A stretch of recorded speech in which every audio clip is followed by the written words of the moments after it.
Pastor Scott Henson of Dallas Baptist Church. I want to share a little preview for you for our sermon for August 9th.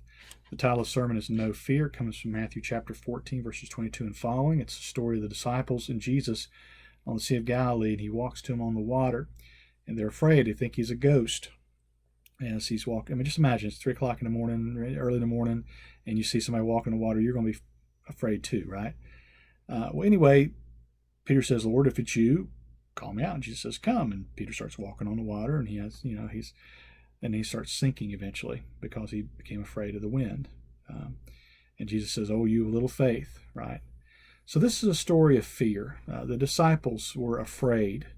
They had a myriad of things to be afraid of in their world. In this story, at least, they were afraid of the wind and the waves. They're out on this lake, this big lake. The Sea of Galilee was actually a lake.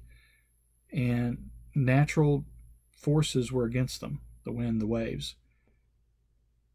And we have natural disasters in our world today that we should be afraid of. I mean, here recently, Australia had horrible, horrible forest fires that ravaged the land. We often hear of flooding around our world. Bad flooding in different places, especially because of hurricanes, destruction from hurricanes, tornadoes, lightning, volcanoes. We hear of the melting of the ice caps and glaciers. We live a world where natural fears abound.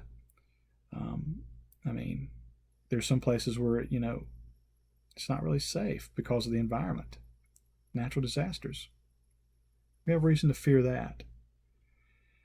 But the disciples also, they battled physical ailments too in some ways. It was a fourth watch. It's early in the morning. They hadn't had any sleep. In some ways, we deal with physical ailments and fears in our world today, don't we? We deal with sickness. We deal with death. We're in the midst of a pandemic. People are afraid of this pandemic. And on top of that, normal issues arise as well. I know most hospitals still aren't letting many visitors in to see people, and so some people are in the hospital alone with the staff. Maybe a chaplain's coming by to see them, and that's about it. But friends or family. They have to deal with that. And there's fears associated with that. But speaking of death, I found a really funny quote. Woody Allen once said, I'm not afraid of death. I just don't want to be there when it happens. I think in some ways many of us are not really afraid of death. We just don't want to be there when it happens, right? And there's some people that legitimately fear death. They want to live forever. Nobody lives forever, do we? We're all going to die one day. And that acceptance is really hard. Not only did the disciples deal with natural disaster fears or natural fears, they dealt with physical fears, ailments, death, etc. They dealt with supernatural things as well. Now, they notice in this story, they think that Jesus is a ghost walking in the water, and they would have known more than likely of stories of ghosts. They were Jewish. Their culture was that, but they were in the midst of a world that was heavily influenced by the Greco-Roman culture. And there's stories in the Roman world and around the Greek-speaking world. The eastern part of the Roman Empire was Greek-speaking mainly. Stories of ghosts have been passed down for centuries. Stories of even zombies. Some of these horror movies that we have today, many of their roots are in Greco-Roman culture in some ways. The legacy is there at least. There's stories of all kinds of ghosts and zombies. And so they would have known that stuff. And even there's a reference to the Samuel coming back at Endor. There's this witch, this magician lady, and she conjures up the spirit of Samuel, and it's like a ghost to Saul. But the stories, they would have known that, and they were afraid. They were legitimately afraid of supernatural things, and we're afraid of supernatural things too. I think you're about crazy if you don't fear the devil and the devil's work in this world. And sometimes there's some people that are afraid of things that are irrationally supernatural. Like, there's people afraid of ghosts. People are afraid of Bigfoot, right?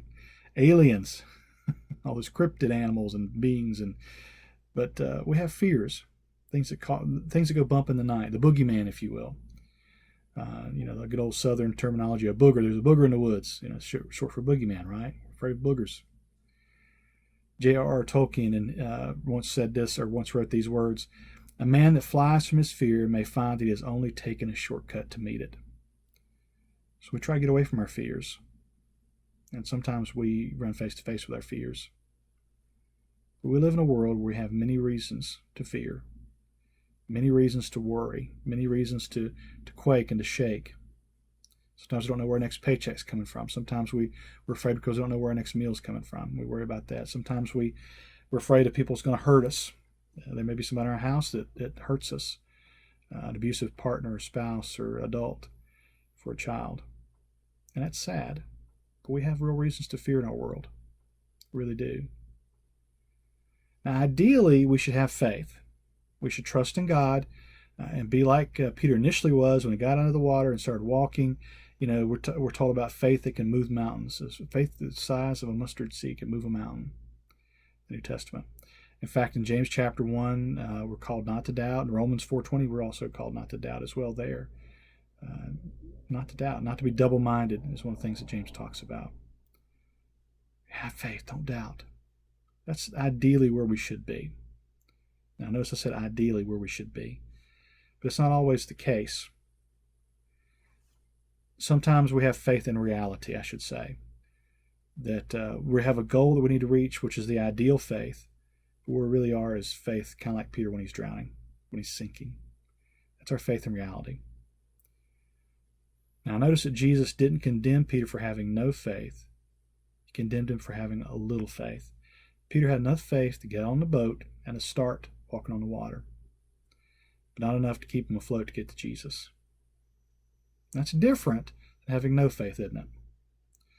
Sometimes all we have is a little faith in life, enough to get our foot out of the bed, get our feet out of the bed, I should say, and start our day. Sometimes that's all we can muster in this world that surrounds us with fears. Sometimes we have a little doubt too, don't we? Unfortunately, we're human. But just think about this. In the midst of this story happens in Matthew's context right after the feeding of the 5,000. Jesus fed 5,000 people, women and children, with 5 loaves and 2 fish. 5 loaves and 2 fish fed 5,000 or more people. The disciples saw this. They saw this miraculous act, but yet they still didn't have enough faith. They still doubted. They still were afraid when they saw Jesus. They didn't believe that God would take care of them.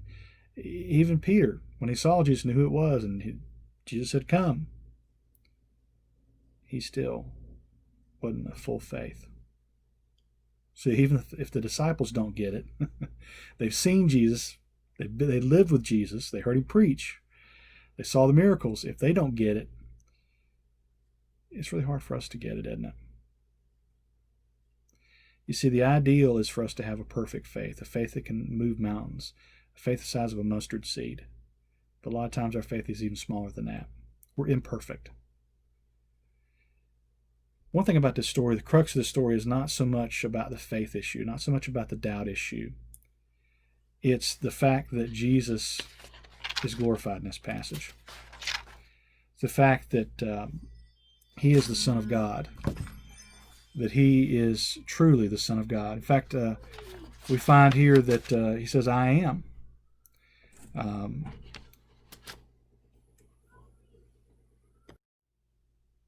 So Jesus is the great I am. In fact, in verse 27, when Jesus says to the disciples, think he's a ghost, says, "Be of good cheer, it is I am." That's very much like the Gospel of John, where John keeps emphasizing Jesus is the I am.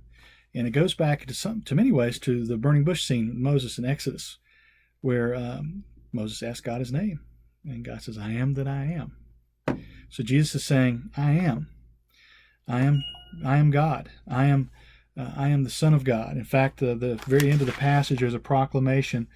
It says, "Truly, you are the Son of God." That's something the disciples, the proclamation they make about Jesus. So even though we're imperfect, even though we're sometimes riddled with doubt, even though we're riddled with insecurities, we don't have to be perfect. We're not called to be perfect in the sense that we have to do everything right. It's a goal that we should strive toward, to be complete, to be perfect, and be holy as God is holy. But we have grace, thank God. We do. He is the great I am. The ideal for us, the ideal faith is to have total faith. But in the interim, while we're on this earth and while we're imperfect humans, broken humans, we need the great I am. We need the Son of God. So the focus of this passage is not necessarily the faith and the doubt. It's the fact that he's Jesus and he is God, God the Son. So things to think about.